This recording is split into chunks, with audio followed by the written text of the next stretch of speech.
When I first moved to Australia, nobody told me these 6 things, and honestly, they can cost you years of frustration and thousands of dollars if you ignore them. See, most people who move here have great plans, but what really derails their career and peace of mind isn't bad luck, it's unawareness. They simply don't know hidden factors that shape how you thrive in countries like Australia, maybe even the UK or Canada. Now, here is where it gets interesting. As a career coach and entrepreneur who has worked with over 1,500 people in the last 3 years, I've seen the pattern. I've watched people thrive and I've seen other people struggle as well. And it usually comes to these same few things I'm going to discuss.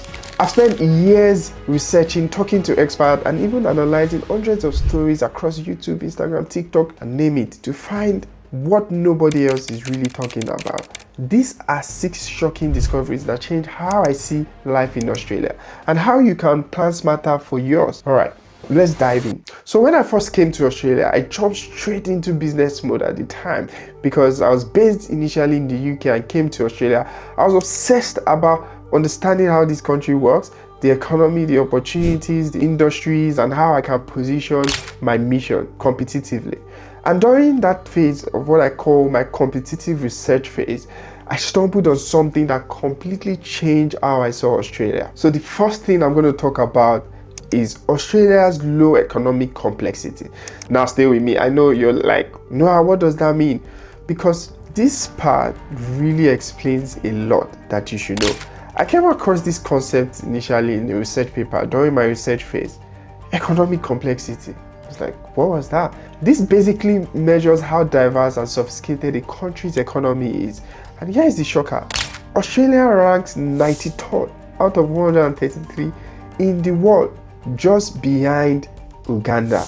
Can you even imagine that? This is when it hits me, and this actually affects everything and everybody. You see, Australia's economy depends heavily on a few simple industries, things like mining and agriculture, and doesn't produce or export a wide range of value or tech-driven products. Meanwhile, countries like Japan, South Korea, Germany, I'm not even talking about the US yet, have what we call high economic complexity because they make stuff and export a ton of advanced goods and services, from electronics to automobile, all across the world. So when Australia export depends mainly on global commodity prices instead of innovation, it limits how much new value we create at home, and that is a very important thing to understand. That lack of diversity shapes the type of jobs available, and that's why so many skilled migrants end up underemployed. Partly why, I should say. I'm guessing you probably know someone who came here with a degree and expertise and experience, but now works in a job way below their skill level. It is not just bad luck, it's also a structural issue. I will come back later when I talk about how to prepare for this. Now, here is the interesting part. You think that because Australia is a rich country on paper, it will be full of diverse industries and opportunities, right? At least that's what I thought, but that's not really the case. When I started my own startup journey here and I was trying to raise venture capital, I saw it firsthand. There's a limited amount of funding available for innovation, and that's why most VC money comes from a small pool of wealthy investors and family offices, and they tend to prefer safe bets, not big visionary ideas. So it's not that innovation does not exist here, it's that the risk appetite is quite low, and that connects directly to the next point, which is Australia relies on a few key industries.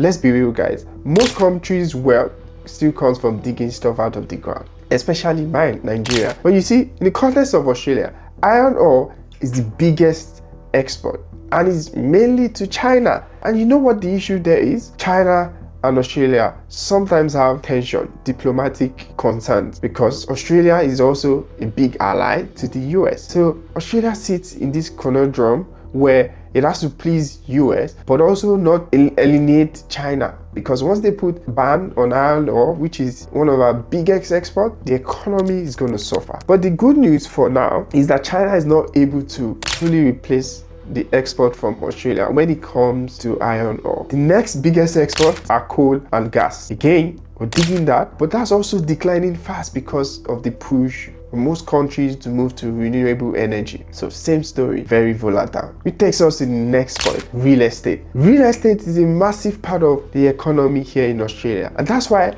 house prices are so inflated and risky. It is shocking to me when I came here and I saw the prices are so inflated. For basic house, you spend a whole lot more than you spend in other parts of the world. That's because real estate is an investment vehicle, and we're going to talk about that later.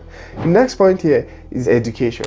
This is the only export that Australia can say is knowledge export. But there's also pressure in that we have the elephant in the room, immigration, because you need students to come into the country to be able to make those educational university sector thrive. And there's a big matter of immigration, not wanting large Australia and locals kicking back. For good or for bad, the industry is also under pressure. And yes, even gambling is shockingly a significant sector here in Australia. I didn't know that some of Australia actually love gambling, like it's a big industry. But then you may ask, Noah, why does this even matter if Australia is still rich anyway? But here's the thing, because of this dependence, there's less incentive to invest in long-term innovation.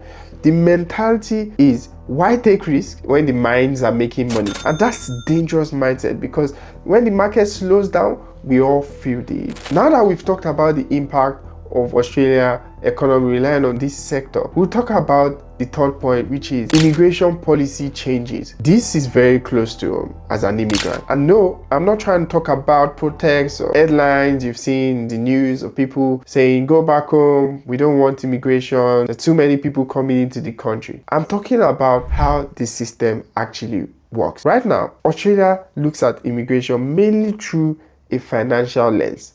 Short-term fixes instead of long-term strategy. They bring in people to fill in labor shortages, not reshape the economy. But here is the truth. The value of a migrant shouldn't just be the taxes they pay. It should be about the ideas, the skills they bring, and the diversity of thought they bring. We don't need more people just doing the same job. We need people who can help build new industries. That's why I get so passionate about upskilling.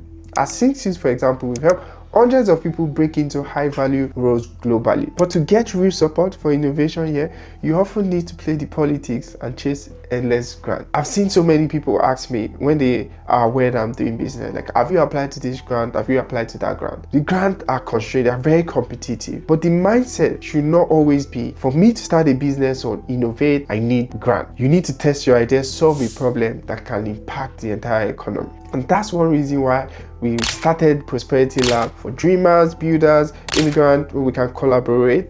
As entrepreneurship can feel lonely, but we want to create a safe space where you do not need permission or funding to create value and solve real problems. The fourth point I'm going to talk about is Australia low productivity. But what is productivity? Let's circle back to when people say Australia has low productivity.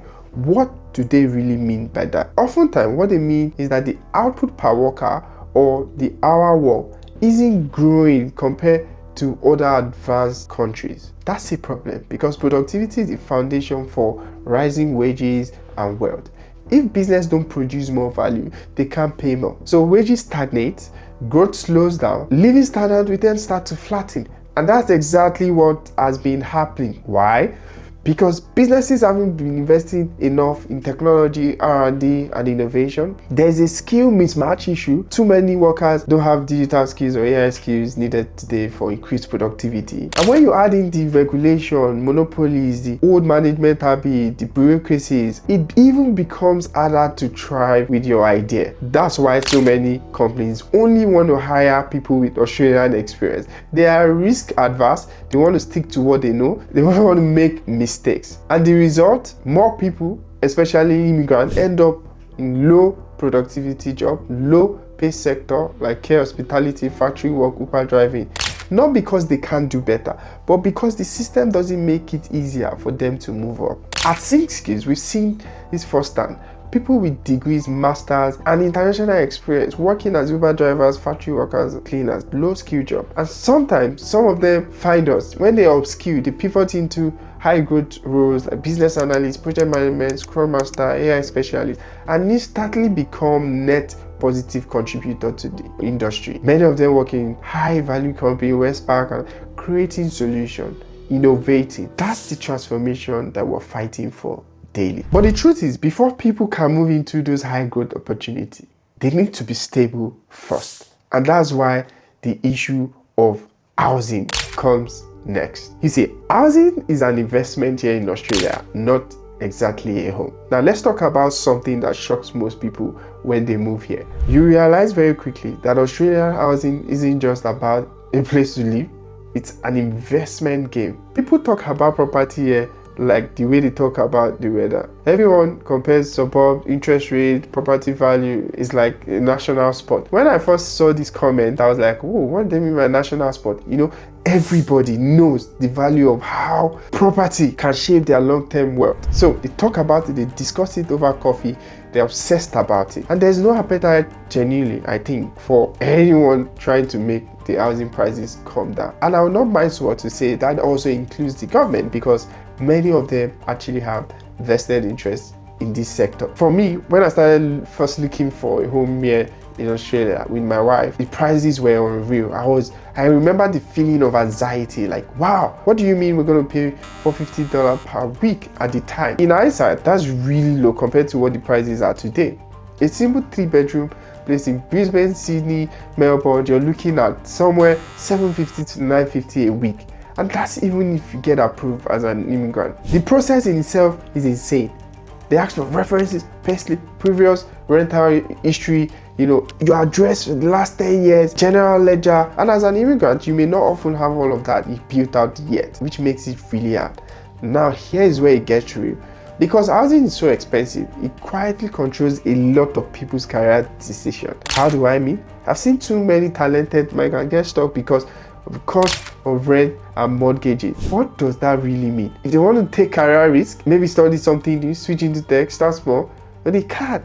They're so tired, burnt out, because they've got to juggle multiple jobs, which is physically draining, emotionally draining. The financial pressure is too high.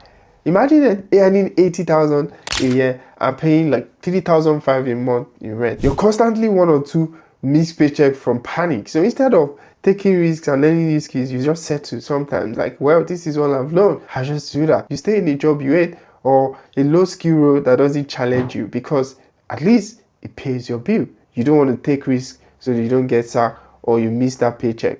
I've heard too many stories like this from students who are saying, no, I want to upskill, but I can't afford it yet. Stop working for whatever. That's the invisible trap that many immigrants fall into, unfortunately. Not because they are lazy, but because the finances, personal circumstances, and mindset blockers have put them into survival mode. If you are new in Australia, please plan ahead. Don't feel pressure to live in big cities straight away. Regional areas can be slightly cheaper and quieter, and sometimes even better for finding your footing. You can always move to Sydney later, Melbourne, if you so wish, when your career catches fire. I think that this subtle change, even if you don't actually appreciate the impact, when you are paying less and you have headspace and ambition and you want to pursue your dreams, you will not need to work too hard just to survive and be in that constant loop of anxiety. So it's important that you make these decisions smartly. And we all know that housing isn't just the only expenses here in Australia. You would have heard in the news like this about the cost of living. But what is the mental toll of the impact of high cost of living experienced by so many people in Australia? No one really prepares you for expensive groceries on everyday living, high cost of childcare, insurance, transportation, and basic everyday living. You might need at least $4,000, $5,000 as a family to just live a modest life here in Australia.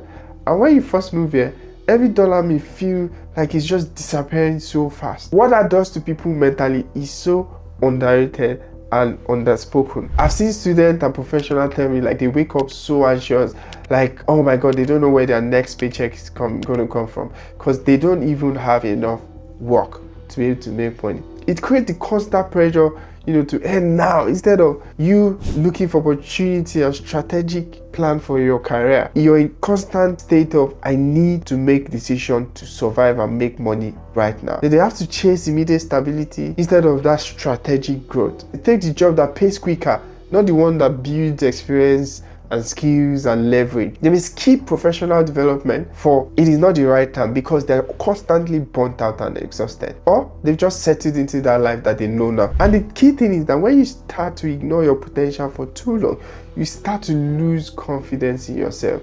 And confidence is everything when you're trying to build a new life in a new country. I remember some people messaged me on TikTok, LinkedIn, Instagram to say, Noah, I don't know the next step. I don't even know if I'm good enough to be able to pursue this career aspiration.